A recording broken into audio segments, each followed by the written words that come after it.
comment will be a quick one tonight. We got to get to the radio show, but raise your hand for me and we'll get to it. How's everybody doing? Good.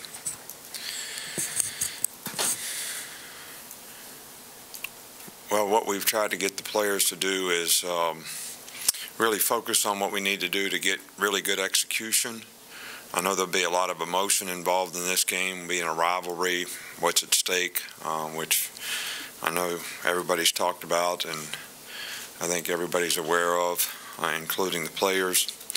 So we're trying to get everybody to focus on what they need to do to execute, play winning football, do it for 60 minutes, be able to overcome adversity, have poise, to be able to continue to play through whatever happens in the game. So that's kind of been our focus and what we're trying to do. The players have responded pretty well to it. You know, tomorrow being Thanksgiving, we'll move things up a little, try to get some of the players that are in a 2-hour radius the opportunity to go home, have the other players come to various coaches' house. We got a lot of guys coming to our house, and sort of at least have a, if they can't be with their family, at least be with in our family with us and some of the coaches and their families.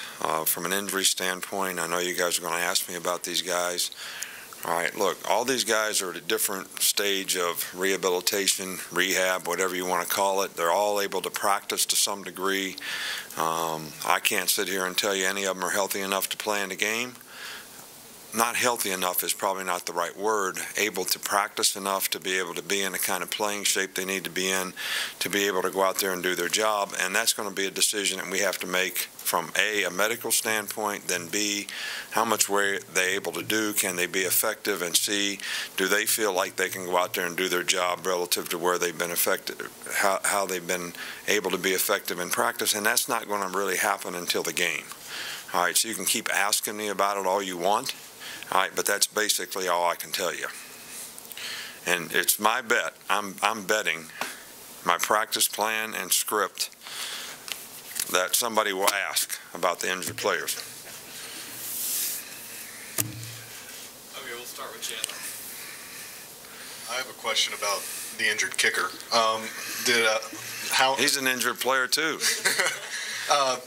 What did you put up? What is Andy's status? Do you think he'll be able to kick on Saturday, and will he be one of those game time decisions as well?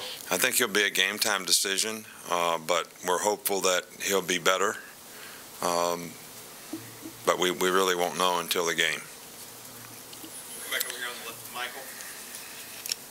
Just asking about the punt and kickoff return teams. How have you seen progress from them throughout the year? Are you asking about the punt return and the kickoff return? Yeah, well, you know, we haven't got the kind of production out of those two teams that we'd like. I was a little better in the last game, but we've obviously gone through changes as to who the returner is, and we always haven't been able to execute effectively. Kickoff return, we've had a lot of changes in personnel.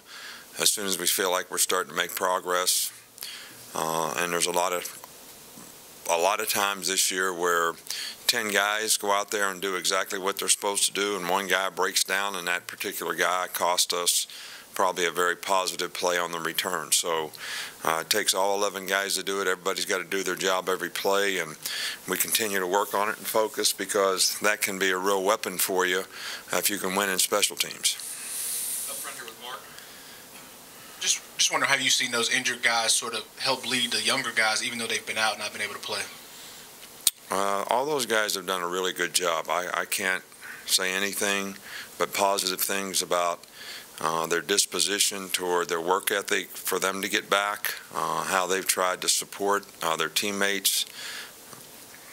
I mean, Sean Dion's out there coaching guys just about every day. So when Mika couldn't practice, he was coaching the guys every day. So, and all the guys have tried to stay involved as much as they could and do a good job in terms of what they need to do to get back, but also what they can do to help the players who are playing. Coach, the last one we got here is with Alex. I don't know if you count him as an injured guy anymore, but Minka, you know, obviously when he was injured and dealing with the hamstring, you limited him on the field. Do you feel like he's full go, can do whatever you want him to do on the field Saturday? Or? Did you bet anything? If you didn't bet anything, you didn't put anything up, it's not worth the answer. I mean, I did not name specific injured players. I just said all injured players. Is that right? Minka's been practicing. I'll say that. Okay. You have a question? Did you have? Yeah, I'm sorry, I didn't see you. Actually, yeah, just wanted to get your thoughts on the fact that,